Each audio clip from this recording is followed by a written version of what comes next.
Auzubillahiminash-shaytanir-rajim. Bismillahir-rahmanir-rahim.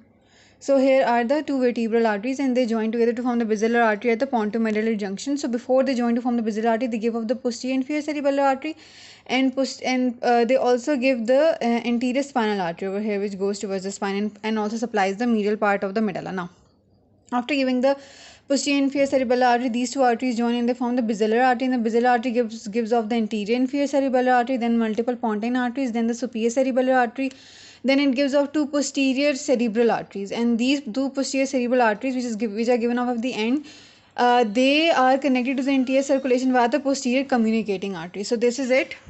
Now if you look at the further detail, I was saying that here the vertebral arteries and they give up the posterior inferior cerebellar artery, which supplies the lateral part of the medulla. The central part of the medulla is supplied by the anterior spinal artery, which is given from behind, okay, from these vertebral arteries. And over here the 12 nerve nucleus is also supplied in the center by the anterior spinal artery, and you call it the medial medulla, and the lateral part of the medulla is supplied by the posterior inferior cerebellar artery along with the 9, 10 and 11 nuclei.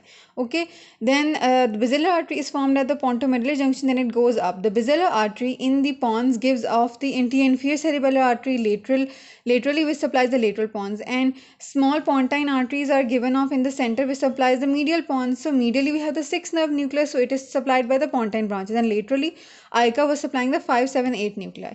Now in the midbrain, the basilar artery itself supplies the central part of the midbrain. So the medial midbrain is supplied by the basilar artery itself, and then it gives out the superior cerebellar artery, the SCA, which supplies the lateral midbrain and also the fourth nerve nucleus. The third nerve nucleus lies in the center, so it is supplied by the artery which is supplying the medial midbrain, which is basilar artery itself.